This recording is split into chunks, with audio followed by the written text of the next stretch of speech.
Ya, bismillahirrahmanirrahim. Assalamualaikum warahmatullahi wabarakatuh. Perkenalkan, nama saya Hilman Ardiansyah dari kelas C dengan NIM 221181102. Di sini saya akan menjelaskan tentang matkul sistem telekomunikasi. Salah satu materinya yaitu broadband jaringan transmisi besar. Pertama di sini ada definisi broadband. Definisinya yaitu pelayanan telekomunikasi yang membutuhkan kanal transmisi yang lebih besar dari 2 Mbps atau jaringan digital yang dapat melayani apa saja. Misalnya data, kecepatan data dengan kecepatan tinggi. Yang kedua ada video phone, yang ketiga ada video conference. Dan transmisinya mempunyai grafis yang resolusinya tinggi. Lalu ada juga jasa yang seperti sebelumnya, contohnya telepon, data, telemetri, dan faksimil. Lalu di sini ada pertanyaan mengapa harus broadband. Pertama, broadband itu eh, teknologinya sudah lebih canggih atau eh, teknologinya digital. Yang kedua, teknologinya bisa digunakan di mana saja. Contohnya seperti komputer dan HP yang sebelumnya hanya di telepon kabel. Seperti XDSL dan ADSL, yang kedua ada FTTX atau HFC. Lalu di wireless broadband access atau tanpa kabelnya ada wireless WAN, LAN atau bisa disebut WiFi, dan yang kedua ada WiMAX.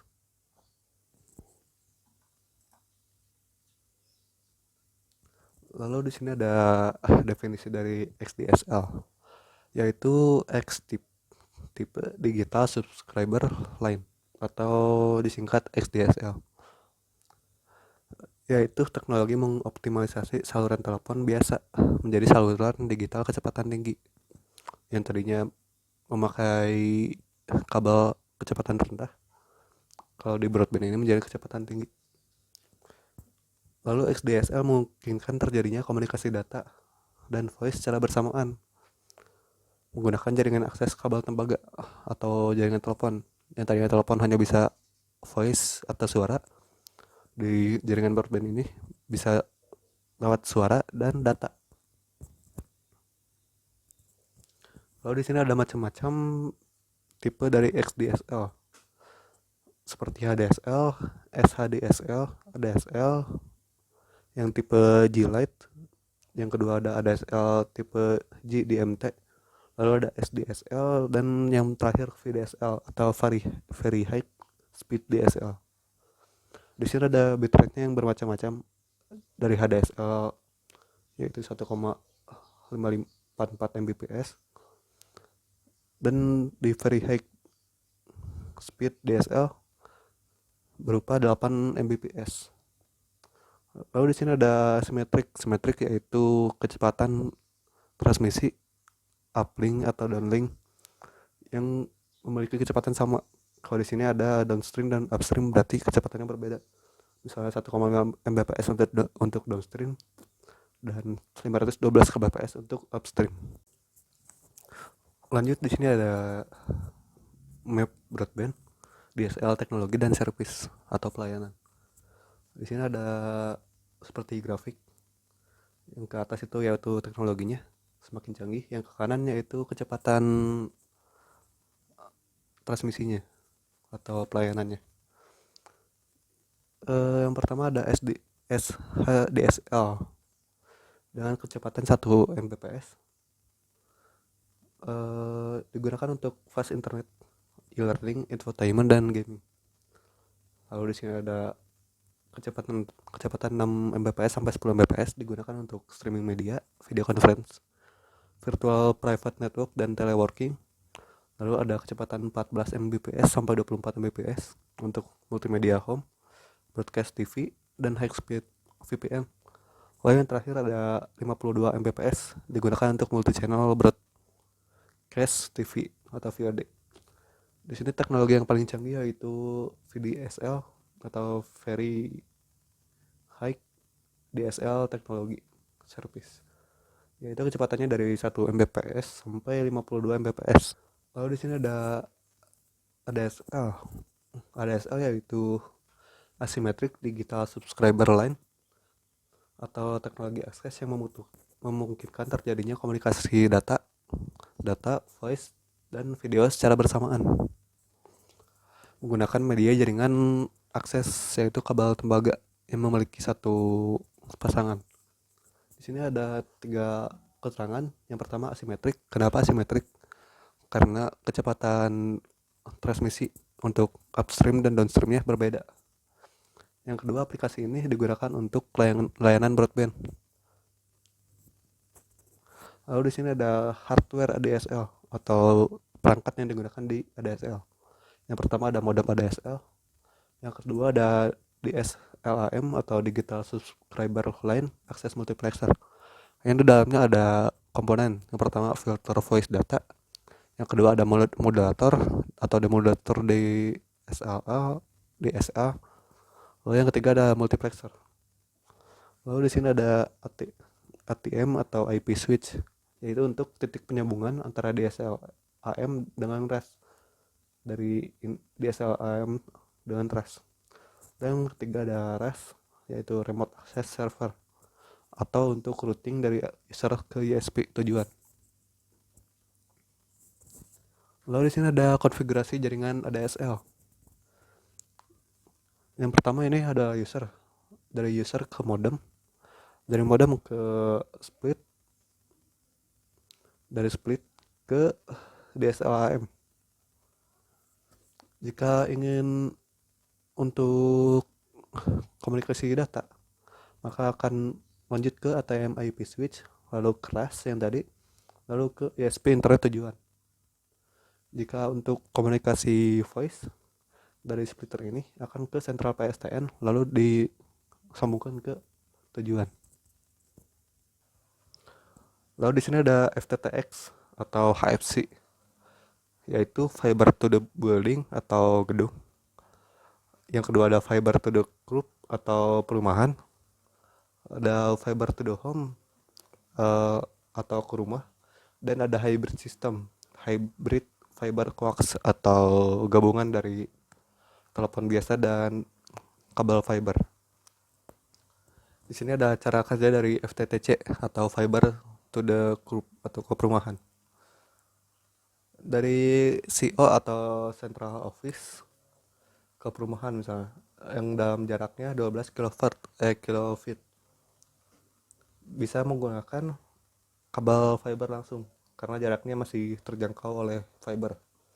Yang kedua, misalnya jaraknya lebih jauh, misalnya lebih dari 5 miles atau kurang dari 5 miles, yaitu menggunakan kabel tembaga atau kabel telepon. Dari sini masuk ke remote access, dari remote access disebarluaskan lagi ke rumah-rumah menggunakan kabel fiber. Begitu juga jarak yang lebih jauh lagi menggunakan kabel tembaga, lalu masuk ke remote, dari remote dibagikan lagi ke rumah-rumah menggunakan kabel fiber. Lalu di sini ada HFC atau hybrid fixed coax. Hybrid yaitu berarti penggunaannya digabungkan antara kabel tembaga dan kabel fiber. Contohnya di sini ada HE atau seperti tadi central office. Misalnya ke rumah-rumah menggunakan langsung kabel fiber. Kalau jaraknya lumayan jauh antara office ke rumah menggunakan kabel telepon dan kabel fiber yang disatukan. Dari net baru ke rumah-rumahnya menggunakan kabel fiber. Ini juga sama, dari central office ke node-nya menggunakan kabel fiber dan kabel telepon, dari node-nya ke rumahnya menggunakan kabel fiber. Lalu di sini ada HFC atau hybrid fiber coax yang tadi. Keterangannya di sini ada kabel modem delivered by kabel televisi operator atau disambungkan menggunakan kabel telepon atau yang biasa dipakai. Lalu di sini ada speed shared in a neighborhood atau kecepatannya dibagi-bagi sesuai dengan pengguna yang menggunakannya atau user yang menggunakan jaringan tersebut. Lalu di sini ada wireless LAN. Kalau tadi yang dua pertama menggunakan kabel atau fiber optik dan kabel telepon, di sini ada wireless LAN yang tanpa menggunakan kabel. Wireless LAN menggunakan gelombang radio untuk berkomunikasi dari satu tempat ke tempat lainnya. Atau cara kerjanya seperti peer to peer atau LAN to LAN. Umumnya diimplementasikan sebagai jaringan extension atau alternatif dari jaringan wireless LAN. Atau dari wireless LAN dulu, lalu misalnya jaraknya jauh atau tidak bisa dijangkau oleh kabel, menggunakan wireless LAN. Dari wireless LAN menggunakan wireless LAN lagi. Menggunakan frekuensi ISM atau industrial, scientific, dan medical.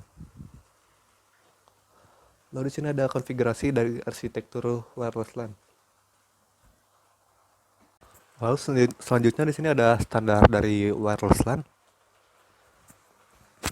Contoh-contohnya di sini ada 802.11a, lalu ada 802.11b, dan 802.11g. Kecepatannya juga beda-beda. Misalnya 802.11a mempunyai kecepatan 54 Mbps. Yang kedua ada 11 Mbps dan itu 54 Mbps. Frekuensi yang digunakannya pun berbeda-beda. Misalnya frekuensi di 802.11a yaitu 5,150 sampai 5,850 GHz. Yang kedua ada 2,4 sampai 2,4835 GHz. Dan begitu juga yang ketiga. Dan jarak ringnya atau jarak cakupannya beda-beda, misalnya di yang A 50 meter, di yang kedua 100 meter, dan yang ketiga 100 meter.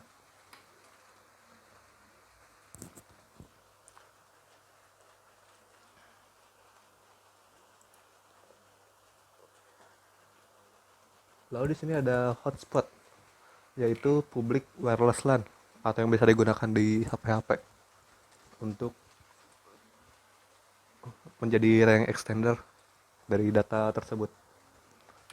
Restricted to in the research atau digunakannya di dalam ruangan. Using Wi-Fi teknologi R802.11a, B, dan G. Kecepatannya dari 11 Mbps sampai 54 Mbps seperti tadi standar wireless LAN-nya. Install in public gathering place atau di dalam kegiatan publik seperti coffee shop, restoran, hotel, dan stasiun. Provide internet access for mobile user atau digunakannya biasanya untuk penggunaan HP. Contoh penggunaannya itu untuk game dan untuk suara. Lalu yang terakhir ada WiMAX. WiMAX adalah wireless broadband access teknologi yang menggunakan teknologinya I dan IEEE 802.16 standar. WiMAX mempunyai singkatan dari Worldwide Interoperability for Microwave Access. Menggunakan broadband wireless access standar dan digunakan untuk frekuensi 6 GHz atau radio bands, yaitu pita radio. Ini adalah standar WiMAX atau sejarah dari WiMAX, yaitu pada Desember 2001 802.16 itu dibuat. Lalu pada 2002 dibuatlah 802.16c. Lalu melalui LFDM dan Januari 2003 dibuatlah 802.16a. Lalu yang terbaru ada 802.16d pada 2004, dan selanjutnya yang paling terbaru ada 802.16e, teknologi yang terbarunya. WiMAX Technology Improvement kenapa WiMAX teknologi ini digunakan, yaitu pertama ada high perform, lalu install fleksibel, bisa di mana saja, dan digunakan untuk HP atau mobile, dan all IP arsitektur atau dapat digunakan di berbagai IP. Ini perbandingan dari 2G, 3G, dan Wi-Fi dan WiMAX. Di sini 2G dan 3G dalam cakupannya warna oranye, WiMAX dalam warna biru, dan WiFi dalam warna hijau. Penggunaannya lebih kompleks WiMAX karena kan bisa mencakup WiFi dan 2G atau 3G.